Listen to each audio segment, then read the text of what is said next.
In one of the most dramatic creative pivots fashion has seen in years, Balenciaga has crowned Pierpaolo Piccioli its new creative director, effective July 10, 2025.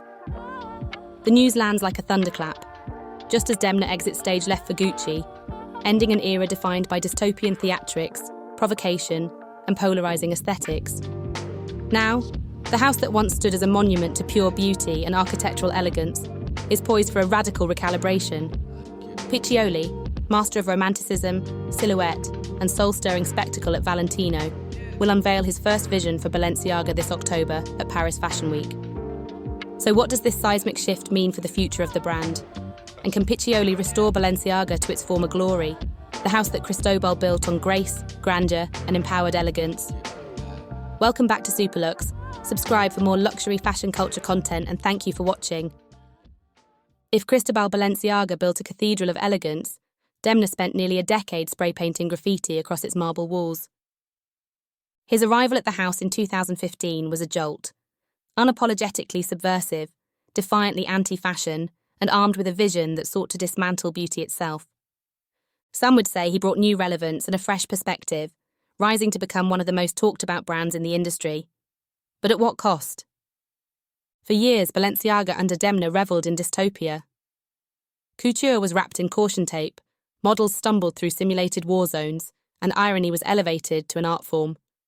Hoodies became haute, crocs were exalted, and the line between commentary and chaos blurred beyond recognition. But then came 2022. A holiday campaign featured children holding plush teddy bears dressed in BDSM gear, imagery that detonated a media firestorm. It wasn't just the inappropriate symbolism that ignited public outrage. It was the creeping realization that the house had lost its compass. What was once cutting edge now felt careless. Satire had turned into spectacle. The backlash was swift, brutal, and unforgiving. Balenciaga issued apologies, scrubbed content, and promised reform, but the damage was done. The controversy exposed the cracks in Demna's philosophy, a reliance on shock value over substance, and a brand identity that increasingly felt hostile rather than aspirational. Beneath the provocation lay a deeper fracture. Demna's Balenciaga bore almost no resemblance to the house that Cristobal built, a house founded on purity of line, architectural volume, and profound respect for the female form. Instead, Demna's version trafficked in rage, alienation, and irony. His work was rooted not in grace, but in grief. Where Cristobal sculpted beauty, Demna deconstructed it, often to the point of obliteration. To some, it was a thrilling ride through the dark psyche of modern fashion. To others, it was a betrayal, an abandonment of the house's soul in favour of cultural clickbait. And now, as Pierpaolo Piccioli steps into the ashes of this aesthetic scorched earth, the question looms: can Balenciaga find its way back to meaning, to emotion, to beauty? Or has the brand strayed too far from the sanctity of its original vision? To grasp what Balenciaga might become under Pierpaolo Piccioli, we must first remember what Balenciaga once was. Because the name wasn't always synonymous with provocation, it once stood for perfection. And to understand what the brand has lost, we must return to the man who built it, Cristóbal Balenciaga. Dubbed the master of us all by Christian Dior, and revered by Coco Chanel as the only couturier worthy of the title, Balenciaga didn't just design clothes, he engineered beauty. Born in the Basque region of Spain, his upbringing was steeped in ecclesiastical austerity and Spanish ceremony, which would later surface in his stark silhouettes, regal proportions, and reverence for craft. Balenciaga's garments floated, sculpted, defied gravity. He liberated the body not through exposure, but through volume, eliminating waistlines, collapsing corsetry, and allowing fabric to move with an elegance that seemed almost divine. His legendary creations, the infanta gowns, the cocoon coats, the baby doll dress, the revolutionary sack dress, weren't just trends. They were architecture in motion. He was obsessed with cut, with proportion, with precision. His seamstresses were trained like surgeons. Every fold was considered, every hem mathematical. While other designers chased attention, Balenciaga chased silence. His shows were quiet, reverent, almost sacred. And yet, beneath the control was emotion. Balenciaga's Spanish heritage permeated his work. The romance of flamenco, the solemnity of the Catholic Church, the drama of bullfighting. Black lace, voluminous capes, sculptural flounces, They were whispers of a cultural lineage rendered in cloth. This was the house's foundation, a sanctuary of purity, poise, and sublime restraint. A house that never needed to scream, because it spoke in the language of timeless beauty. It's that language that's been lost, and it's that language Piccioli may now be tasked with translating for a modern audience. The question isn't just what he'll bring, but what he'll restore.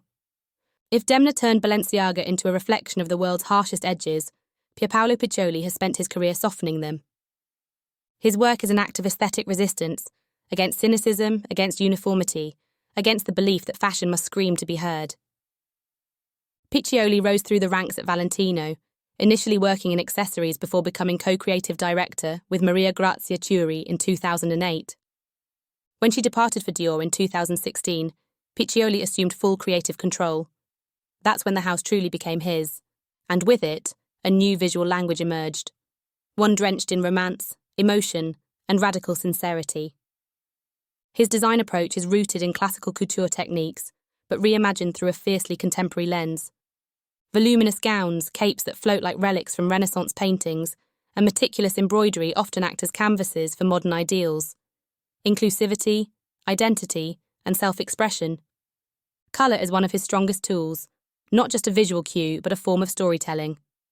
The now iconic Pink PP collection from Autumn-Winter 2022 wasn't just a monochrome spectacle, it was a meditation on silhouette, unity, and the expressive power of fashion stripped of distraction. I wanted to use one colour to highlight fashion as cut, design, silhouette, shapes, volumes, textures, he explained. But more than any single aesthetic hallmark, what defines Piccioli is his belief in the emotional power of clothing. Fashion is about dreaming, inspiring, he once said. The human has to be at the centre of the process. That ethos radiated through his casting. His runways featured older models, varying body types, gender fluidity. It wasn't tokenism. It was proof that couture could evolve, that beauty could be expansive, that fashion could be both exquisite and human. His references are poetic, often literary. He's drawn on Pierpaolo Pasolini, medieval frescoes, punk rock, Catholic iconography, all fused into collections that feel deeply personal and politically resonant, without ever losing their elegance. In short, Piccioli doesn't design clothes, he crafts emotional architecture. At Valentino, he proved that romanticism isn't nostalgia, it's rebellion through beauty. And now, with Balenciaga as his canvas, he faces his most radical proposition yet. Not just to redesign a house, but to redeem it. Balenciaga, once the favoured atelier of European royalty and the global elite, began as the ultimate destination for elegance, where women went not to be seen, but to be remembered.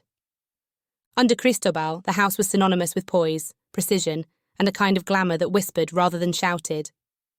In recent years, that legacy was buried beneath spectacle and scandal.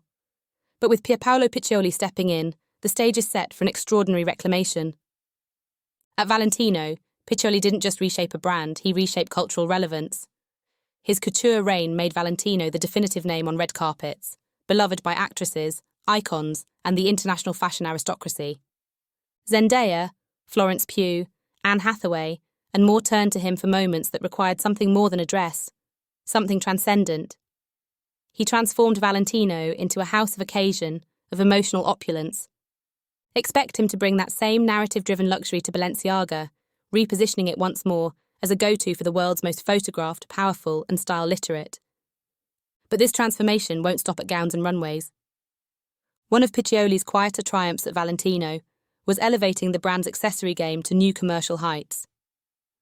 Under his direction, shoes and handbags became coveted cultural objects, the rock stud, the one stud, the Valentino Garavani platforms, each blending couture detail with real-world desirability. He understood that accessories weren't afterthoughts, they were modern armour. They built brand loyalty, extended storytelling, and delivered luxury in a form people could wear every day.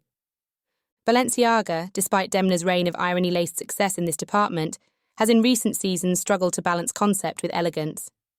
Piccioli has the skill set and the eye to redirect this energy. Imagine sculptural heels not meant to provoke but to seduce, bags that speak not in memes but in poetry, everyday luxury with a soul. This isn't just about shifting aesthetics, it's about restoring Balenciaga's standing as a timeless cultural authority. With Piccioli at the helm, the house has the potential to return to its rightful place at the summit of fashion, dressing the elite, influencing the masses, and creating beauty that endures far beyond the news cycle.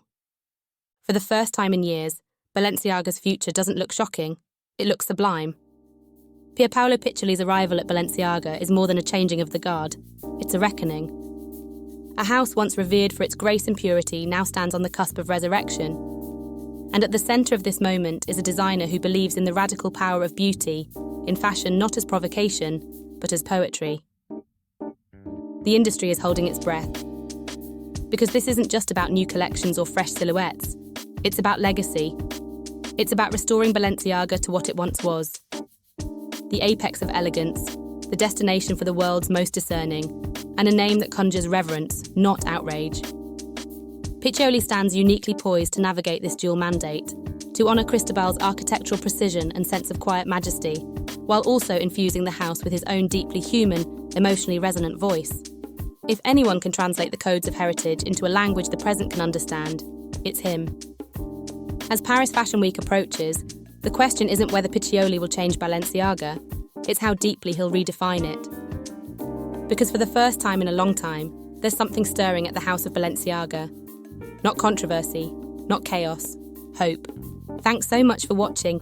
Please like, comment and subscribe. Until next time.